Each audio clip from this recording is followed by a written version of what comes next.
Well, if you are a Montreal resident, your trip to the grocery store is about to get a lot more expensive. The City of Montreal just passed a ban on most plastic bags to go into effect in 2018. Now, what they've done is they've banned bags that are smaller than 50 microns, with the exception of those little transparent bags you'd use at a bulk food store or to put your fruits and veggies in, which basically means they're specifically singling out and targeting common grocery bags. Plastic bags that you get, sometimes you have to pay a nickel or a dime for them, but you use them to carry your groceries from the store to your car and then home, or if you don't have a car, because after all, that's what these environmentalists want. These are the bags that help you walk one place to another with it. But the City of Montreal, in an interest to curb pollution and to save the planet and all that sort of stuff, they've decided to put this ban into effect. Now, it doesn't go through for another year and a half, but still, we should follow the lead of other jurisdictions that have done this. Some of them have had some response on pollution, but nothing that has actually dealt with the climate change issue, which is the catalyst for this. And then we have other cities like Toronto where they get so much backlash from consumers and retailers alike that they pull the plug on it before it advances. And just think of your own shopping habits. You've bought those dollar reusable bags before that you can bring to the grocery store. How many times do you remember to bring them?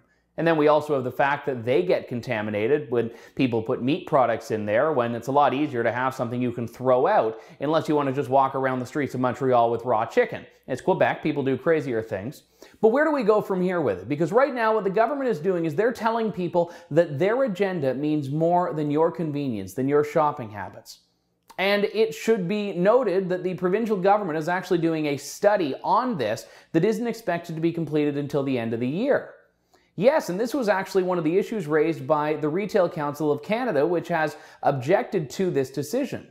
A large majority of Montrealers reuse their plastic bags. A ban will force them to buy other bags that contain more plastic and more pollutants. That was a quote from Natalie St. Pierre, the Retail Council of Canada's Quebec Executive Director and Vice President, in a statement responding to this decision.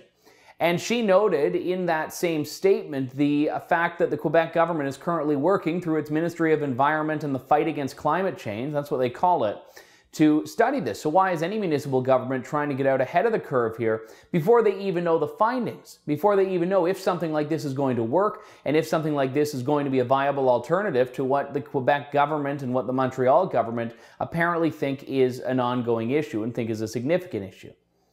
But let's go back to this other side of it here.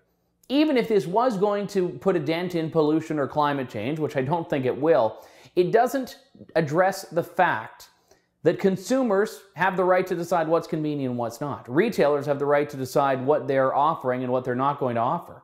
That right should fall squarely on the retailers and consumers that actually fuel the economy, not the government, not councillors, and certainly not bureaucrats. And more importantly, if this is so important, why are they waiting until 2018? Government can snap their fingers and say, all right, you have 30 days to get plastic bags out of there. And, well, people just have to deal with it.